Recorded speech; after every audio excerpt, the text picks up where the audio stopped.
Здорово, хлопцы! Привет, девчата! С вами Пых. Вот первый влог, так называемый Пых-влог. Я его так, скорее всего, назову. В ближайшее время, я думаю, на канале сделаю отдельный плейлист, где видео на данную тематику будут именно там.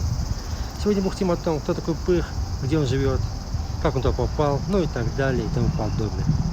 Готовы? Поехали!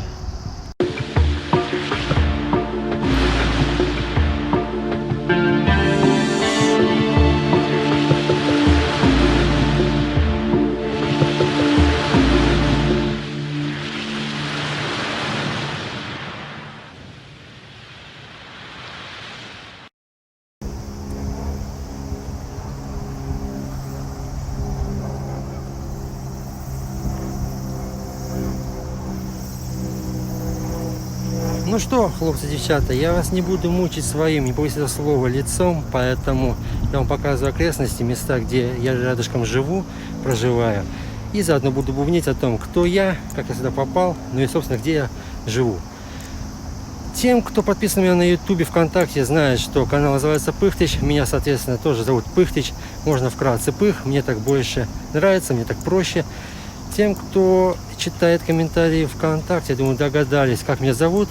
Кто отвечает на комментарии больше всего, кому стоит обращаться. Поэтому, если хотите обращаться по имени, можете спрашивать по имени.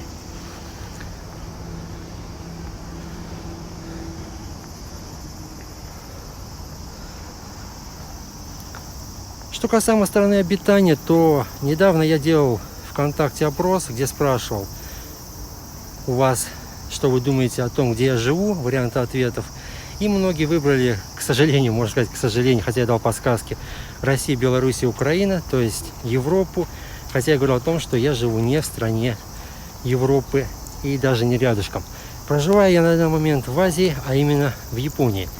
Проживаю я здесь уже порядка 10 лет, даже, наверное, больше 10 лет. Визы я не считал. Изначально я сюда приехал учить японский язык. Проучил я язык порядка 6 месяцев и затем бросил школу. О том, как я учил японский язык и почему я его бросил, то есть бросил языковую школу, я расскажу в отдельном видео. Там есть о чем поговорить, есть много интересного, но об этом потом. Так вот, после того, как я бросил школу, я начал просто-напросто гулять по Японии, ездить туда-сюда, развлекаться, клубы, рестораны, разные заведения, туда-сюда, немного подрабатывал. Но происходило то же самое, что мне больше не нравится за границей, это истечение срока визы. Поэтому потом я начал искать работу не находил, несмотря на то, что был у меня уже неплохой на тот момент уровень японского языка. И в результате, в принципе, я, наверное, уже готовился ехать домой, однако мне приглянулась хорошая работа, и меня взяли в строительную компанию.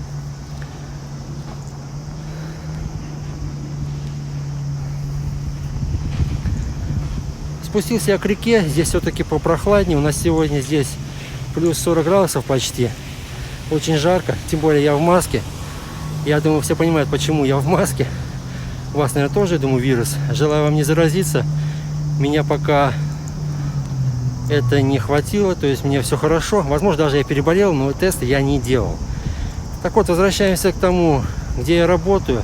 Взяли меня в фирму, фирма строительная. Занимаемся мы постройкой различных сооружений. Это и бизнес-здания, то есть различные офисы. Это и дома престарелых, школы, больницы и так далее и тому подобное. Очень часто мы строим именно жилые дома, многоквартирные, это этажей так минимально, я сейчас скажу, это 5, 7, далее 10, 11, 15, 17. Самое большое, что мы строили, это 27 этажей. Из гордости могу сказать, что мы построили несколько объектов для Олимпиады, в частности, это Олимпийская деревня, где будут жить спортсмены, хотя не знаю, будет Олимпиада или нет.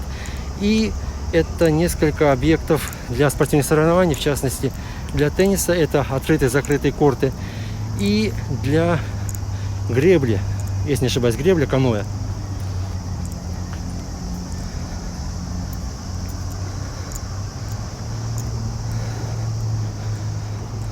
Как вы видите, вот он синий, типа как домик. Я думаю, вы можете догадаться, кто там живет. Если не догадаетесь, то я потом вам скажу. Пишите в ваших комментариях ваши варианты ответов. Могу сказать, что это категория людей, которые живут в этом синем домике, сделанном из фанерки. Она есть в любой стране. Поэтому жду ваши ответы в комментариях. Пишите.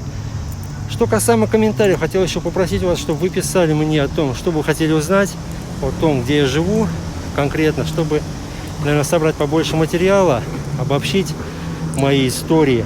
И вам было бы поинтереснее смотреть, чтобы я не лепетал просто так и показывал. Хотя многие писали о том, что просто посмотреть за то, как ты живешь, уже интересно. Если вам понравится, я буду только рад. Как видите, у нас сейчас народу мало. Все-таки у нас на данный момент выходные до понедельника. В Японии Обон. Это серия праздников, когда ездят на могилы, посещают умерших, усопших родственников. Но так как у нас вирус, эпидемия, правительство попросило сидеть все-таки дома, стараться не выходить на улицу. Поэтому, как видите, особо народу нету. Сейчас я найду лестницу, наверное, поднимусь наверх, покажу вам другие немножко достопримечательности, чтобы вы понимали, что все-таки люди-то есть. А то скажут, что потом показываешь одну речку и мост, а людей никого нет.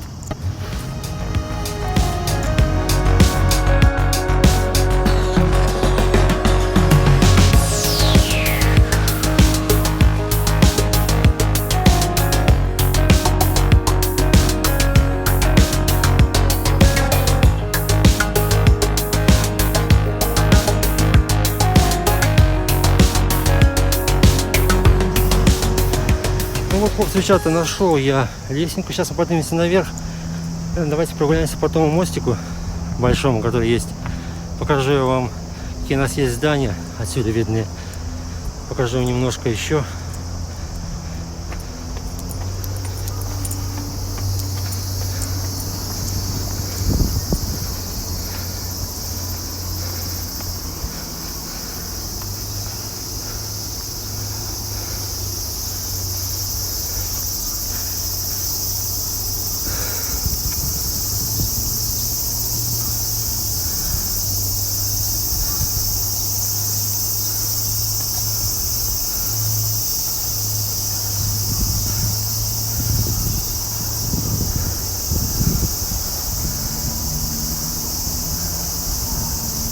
Вот такие у меня окрестности, как вы видите, да. Надеюсь, вам понравится. Пока я снимаю не особо опытно, поэтому не судите строго. Можете кидаться, конечно, тапками, засмеять меня. Это ваше личное дело. Но пока я еще не привык к тому, как пользоваться моим палкой, то есть держателем для камеры. Пока я привыкаю, разбираю режим съемки, поэтому все-таки не судите строго.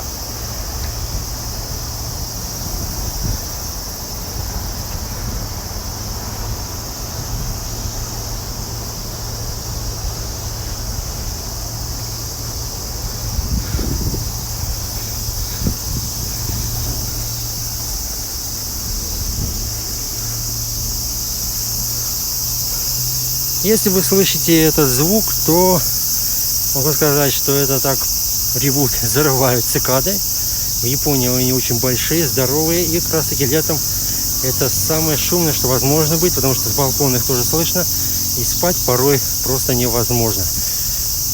Единственное, что спасает, это то, что жизненный цикл у цикад медленный, но маленький, поэтому они умирают быстро и часто.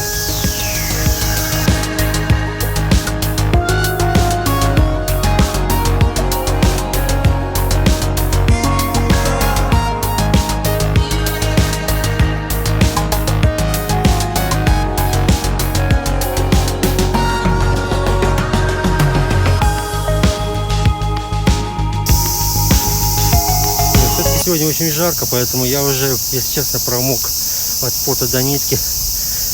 40 градусов и с маской на лице, конечно, жесть. Спасает только одна вещь, то что у меня маска охлаждающая специально из льняного льна, как правильно сказать, льняная ткань. В общем, вы поняли, льняное волокно.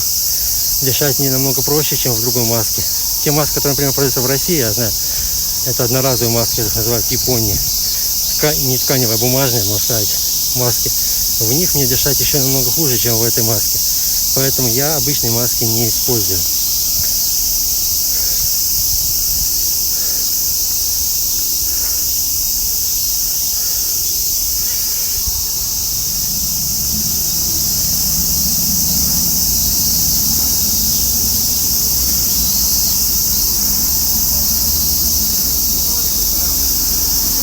Ну вот вышел я в город, мои друзья и товарищи. Здесь множество машин и есть люди.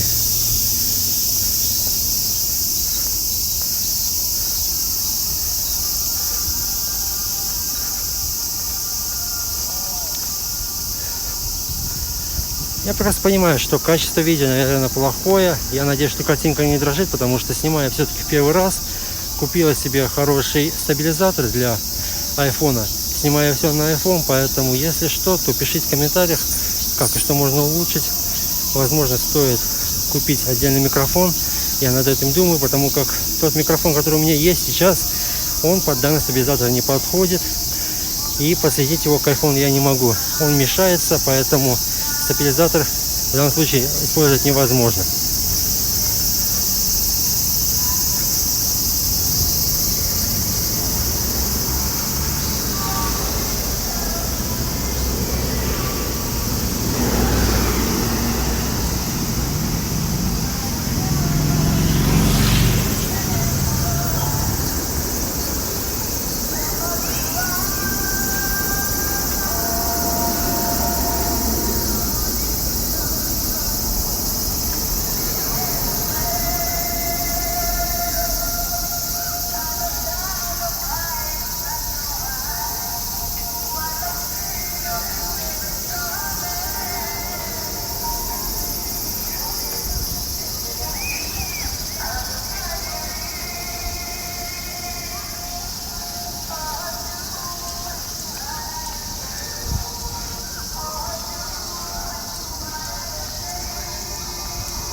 Перед нами стоит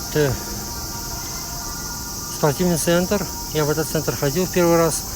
Неплохой центр, дешевый. Как сказать дешевый? В принципе, бесплатный. Это обычный общественный спортивный центр от государства. То есть в него может прийти любой. Единственное но здесь это для иностранцев возможны быть нюансы, такие как виза, такие как незнание языка. Поэтому если не знаете языка, то в Японии в принципе довольно-таки проблематично. В частности, чтобы вы знали, японцы не знают на хорошем уровне, многие не знают английского языка, у них он на базе школы, поэтому если вы приедете в Японию, будете пробовать говорить на английском языке с японцами, у вас вряд ли что-либо хорошее получится.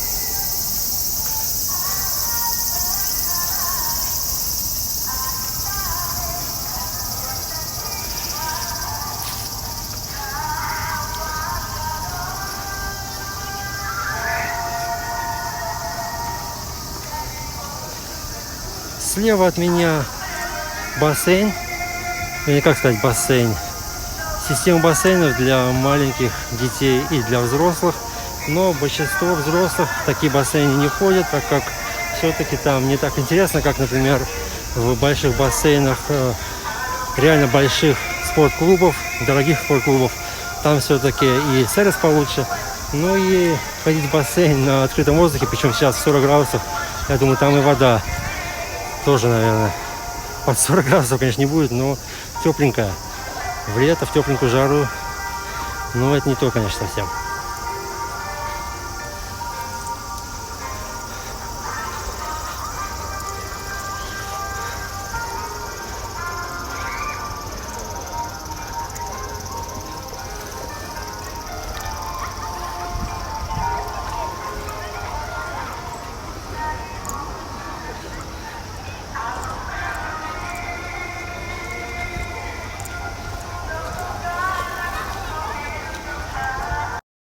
Вот, девчата, на сегодня все. Надеюсь, вам понравилось. Если нет, то нет. Ставьте лайки, ставьте дизлайки. Пишите в комментариях, что вы хотели еще увидеть. Я постараюсь выполнить это. Постараюсь я обобщить тот или иной вопрос, собрать материал, чтобы вам было более интересно. Желаю вам удачи, желаю вам не болеть, чтобы вы были все здоровы. Пишите мне, пишите опять-таки комментарии, а я буду на них отвечать. До скорых встреч. Пока.